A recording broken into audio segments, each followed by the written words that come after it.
Buen día, chicos. Vamos a ver este nuevo tema que son los compuestos de carbono.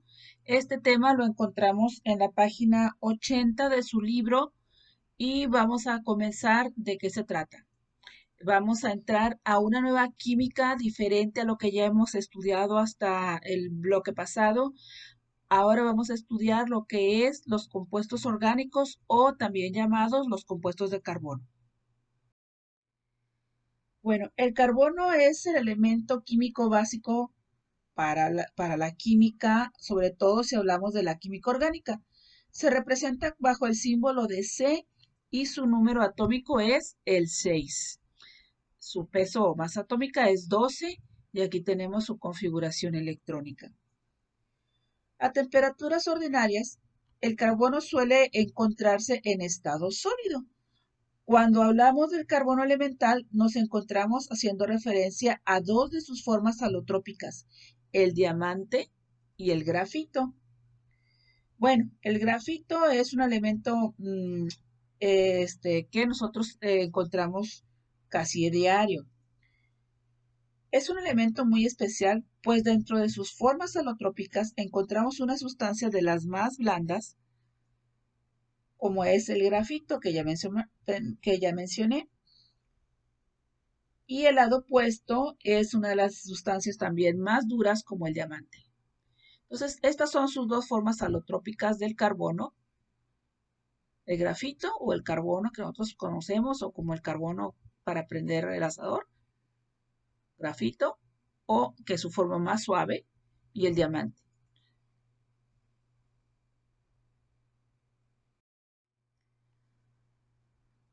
La química orgánica es la parte de la química que estudia la estructura, propiedades, síntesis y reactividad de los compuestos químicos formados principalmente por carbono e hidrógeno.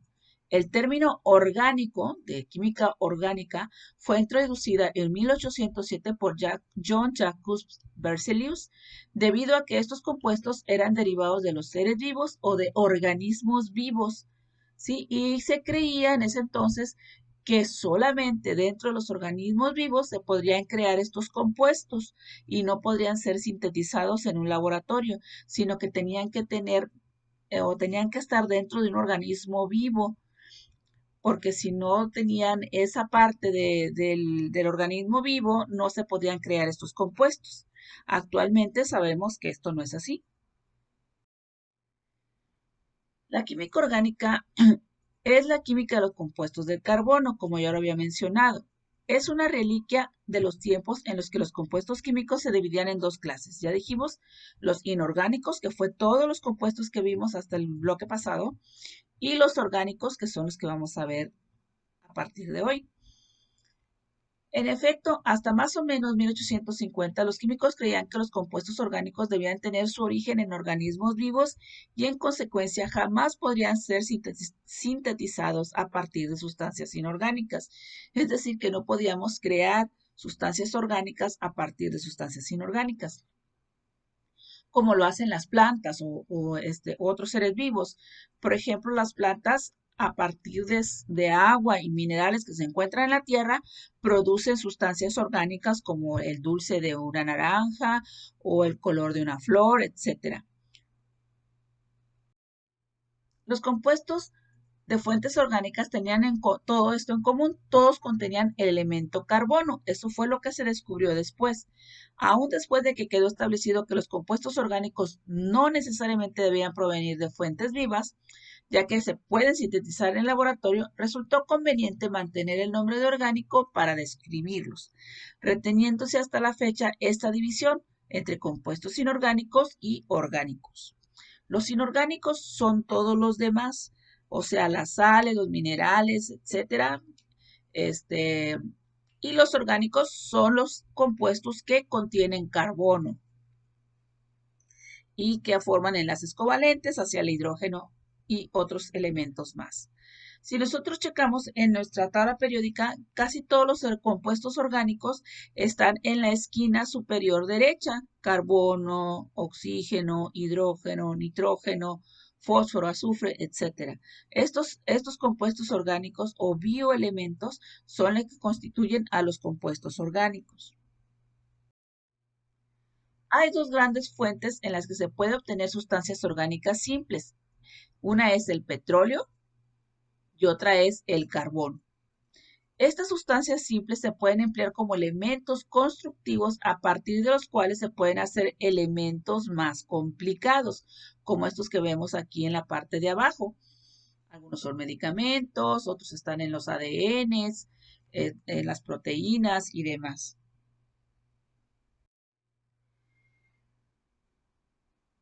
No fue hasta el año 1928 cuando Frederick Wöhler observó al evaporar una disolución de cianato de amonio la formación de unos cristales incoloros de gran tamaño. El análisis de estos mismos determinó que se trataba de urea, que esto es un compuesto orgánico aislado en la orina. Entonces, Wöhler en 1928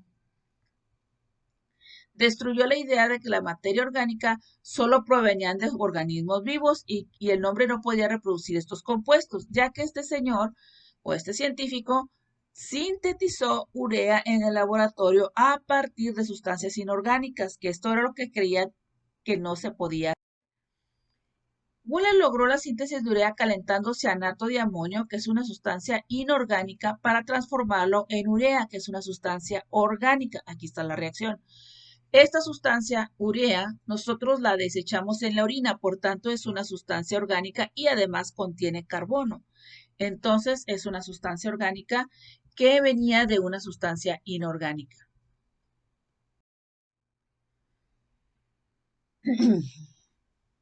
A partir de entonces se ha desarrollado un área de la química que ha tenido un impacto directo sobre la vida humana. Por ejemplo, en las industrias de la química orgánica, para la fabricación de plásticos, elastómeros, resinas, fibras sintéticas, también en la fabricación de detergentes, emulgentes y cosméticos, en los agroquímicos, en los medicamentos, en los perfumes, en los colorantes y pigmentos, en los disolventes, etc. En todo esto, la química orgánica tiene su acción, su cambio de acción en la industria. La importancia de la química orgánica. El número de sustancias que contienen carbono es varias veces mayor que el número de sustancias que no lo contienen. Se conocen moléculas orgánicas que contienen miles de átomos, cuyo arreglo puede ser muy complicado. Uno de los principales problemas de la química orgánica es encontrar cómo ordenar los átomos de las moléculas, es decir, determinar la estructura de los compuestos. ¿Cómo se hacen estas estructuras? ¿Cómo determinar hacia dónde van las estructuras? ¿Sí? Si es así lineal, si tiene algunas curvaturas, etcétera. Ese es lo complicado de ordenar estos compuestos como están en el espacio o en la naturaleza. Los átomos de carbono pueden unirse entre sí hasta un grafo que es imposible para átomos de cualquier otro elemento. Pueden formar cadenas de miles de átomos o anillos de todos los tamaños. Estas cadenas y anillos pueden tener ramificaciones, uniones cruzadas. Los átomos de carbono de estas cadenas y anillos se les unen a otros átomos que son principalmente el hidrógeno. Además también el fluoro, el cloro, el bromo, el yodo, el oxígeno, el nitrógeno, el fósforo, el azufre, entre otros que son los llamados bioelementos. Los carbonos, como vemos aquí en esta imagen hacia el fondo, son estos que están aquí enlazados, ¿sí? Forman enlaces. Ajá. Y estos carbonos pueden unirse y formar estructuras diferentes, ¿sí? Como si fueran bloques de Lego, ¿sí? Donde podemos hacer estructuras o se pueden formar estructuras muy distintas. Por eso es que hay tantos elementos orgánicos, aunque sean nada más unos cuantos elementos de la tabla periódica, entre el carbono y estos otros, son los únicos que contribuyen a la formación de estos compuestos orgánicos. El resto de la tabla periódica, los más de 90 elementos que nos quedan, forman los compuestos inorgánicos. Aunque son muchísimos más elementos inorgánicos, la cantidad de compuestos orgánicos es muchísimo más grande. Porque simplemente si una molécula se mueve de lugar, ya no está aquí, ahora está acá, ya es otro compuesto diferente, ya reacciona diferente, ya tiene propiedades distintas, se llama distinto ya hace cosas distintas. Simplemente con mover una molécula de un carbono a otro, o que ésta rote, o se cambie un elemento de los que están unidos a este compuesto, ya es otra molécula completamente distinta. Cada arreglo atómico tiene diferente, que corresponde a un compuesto distinto, son propiedades físicas y químicas distintas, como ya lo había dicho. No es sorprendente que hasta hoy se conozcan alrededor de 1 millón de compuestos de carbono y que se hagan miles cada año. Como vemos aquí, los arreglos de carbono pueden ser muy diversos. Y como les decía, les explicaba hace un momento, simplemente con que una molécula de estas se enganche a otro carbono que no era el mismo, ya cambia el compuesto. ¿Sí? Aquí tenemos estas moléculas o estos estructuras se llaman tridimensionales, es decir, cómo se verían en tercera dimensión. Y estas no son tridimensionales. Esto es lo que nosotros escribimos en un papel, ¿verdad? Pero representa lo mismo. Un carbono está representado en esta estructura con estas esferitas grises. Los hidrógenos con las esferitas blancas y los oxígenos, bueno, aquí no tengo oxígenos, con las esferitas rojas. Igual aquí, carbonos, esferitas negras, hidrógenos, esferitas blancas y oxígenos, esferitas rojas. Igual acá, es carbono, esferitas grises y hidrógenos, esferitas blancas y oxígenos, esferitas rojas. Y acá también tenemos otra. Aquí está el carbono como esferita azul y los hidrógenos como esferitas blancas.